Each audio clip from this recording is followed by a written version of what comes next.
Good morning, Bitcoiners. Welcome to Bitcoin for Me. I'm Morton channel. We're going to talk about Bitcoin, crypto assets, technology, and the future. Bitcoin for Me. I'm Morton is a book available at Amazon. If you want it for free, just drop me a comment below. Here we don't give financial advice. We give education and entertainment. Okay, what happened? What happened with Bitcoin? Bitcoin went from 44,000 to 40,000. Just like that. Look at this.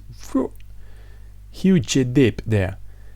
Nothing to worry about.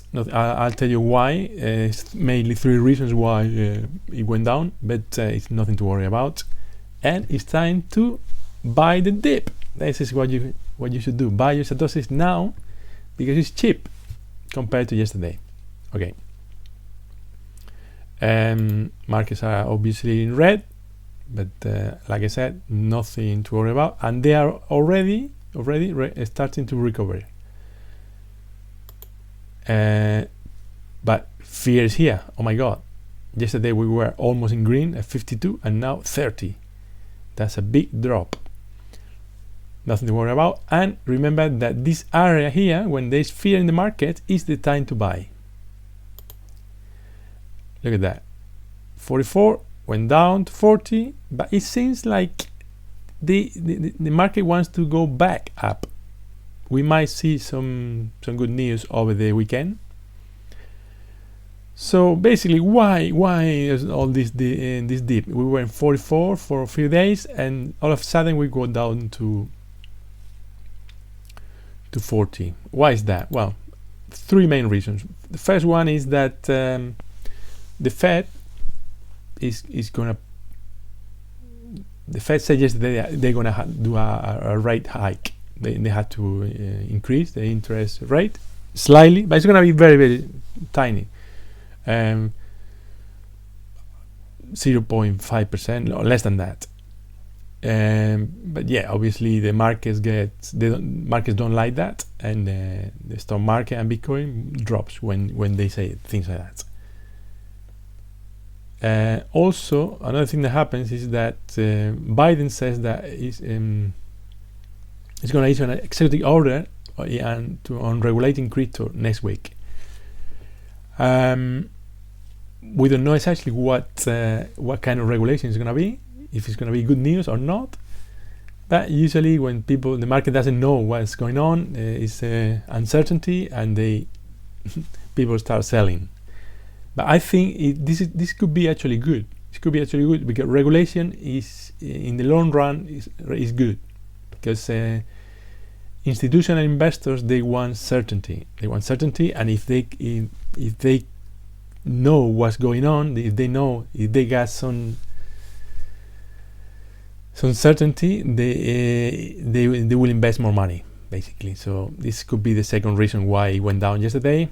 But mainly, the main reason was Russia, the Ukraine situation with Russia.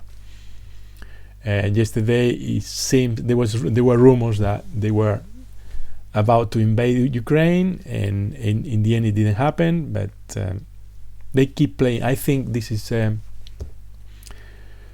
it's like Biden and Putin. They keep playing chess.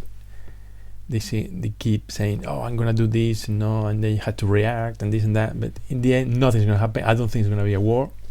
I don't think Russia is gonna invade Ukraine. I don't know, but I just don't see it happening. But this is some news related to Bitcoin with that situation, because if Russia invades Ukraine, the sanctions they're gonna get from the US is to stop the SWIFT system, so they won't be able to transfer money abroad. Without SWIFT system, you are more or less isolated financially, and Russia is looking for alternatives. What can they do if they get that kind of sanctions? Well, they can use Bitcoin, and that's why all these weeks, all this time, Putin has been talking good about Bitcoin and talking and trying to attract investment in Bitcoin, mining Bitcoin, and all that. So they are trying to get rid of the supremacy of the dollar, basically. So this could be interesting. And also Ukraine is the victim here, and they have to defend themselves against the oppressor. and obviously the currency has gone down to zero. But every Ukrainian that has some money is investing in Bitcoin, because Bitcoin, they know, is the only thing they can take with them if they have to leave the country, if there is an invasion, the only medium of exchange that is reliable. Also have some news for in the European front. Portugal is becoming a haven for European Bitcoiners because it's zero tax, so this is great. Also, Luxembourg, which is a financial hub, is thinking of 61% of the companies there are thinking of considering embarking on the crypto journey this year. So this is very good. Botin is the president of Santander. She's saying that banks have to compete with crypto assets, otherwise they'll be out of the market, and that could be the end of banking. Also, Colorado in the US is gonna allow payments in cryptocurrencies for tax purposes. The UAE is going to issue crypto licenses in bids to become the industry hub. So there you go. We have Dubai here, we have Luxembourg, we have Portugal. Everybody's competing to attract investment and crypto talent and all that. So this is good. And also, Bitcoin is helping dirty industries to become cleaner. ConocoPhillips, and they have a big carbon footprint, and thanks to Bitcoin mining and burning the gas flaring, they are reducing emissions thanks to and making money in the process. So this is the perfect marriage between Bitcoin and dirty industries.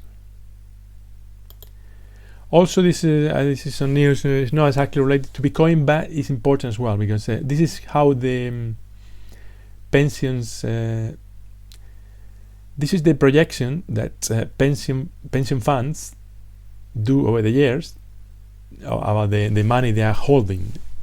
So they were thinking of the money projected for 2018 was 2020 it was almost 5 trillion. They should have 5 trillion in 2020, but instead they have a lot less. They have less than 3 trillion. So this is 1.4 gap. There's a huge gap between what the money they should have, the funds they should own, and the reality. And that means that your pension is going to be reduced by that, exactly by that proportion. But imagine what's going to happen in 10 years, in 20 years. The gap is getting wider and wider, and I'm very, very pessimistic about pensions in general. I'm paying money every month to my pension, and I know I'm throwing money away. If I could, I wouldn't pay that money, honestly. Doesn't matter, private pension, public pension, social security, all that is going down because it's just it's an inverted pyramid, and the demographics doesn't work, and basically also investment fund, pension funds are not particularly good at investing money. I don't know why, but they play safe, but they lose money as well. It's just no. So the only option that you have is investing in Bitcoin. If you don't invest in Bitcoin, you're gonna have a hard time when you retire. Basically, that is what I'm trying to say here. Also, look at this. The Corralito. Corralito is a bank run, and that's happening in Canada because Trudeau threats to confiscation accounts related to the people making donations to the trackers. The banks in Canada it went down. The internet banking went down. It was failing because everybody was trying to get out the money before the government confiscated. So people are not trusting the bank now anymore in Canada. And also there was in related news, Trudeau was also trying to block 34 Bitcoin addresses, but this is not possible to do. It's not possible to block a Bitcoin address. What they can do, the only thing they can do is to block or to make it difficult to sell that Bitcoin in an exchange, like in a regulated exchange like Coinbase. If you have one of these 34 addresses that people were donating Bitcoin to, and you want to convert it to Canadian dollars, you won't be allowed to do that in Coinbase or in Kraken, because they have orders from the government to stop that. But there are many other ways to use that Bitcoin outside Canada, or to transfer this Bitcoin peer-to-peer, or to do a process called CoinJoin, which is you actually change the address of the Bitcoin inside.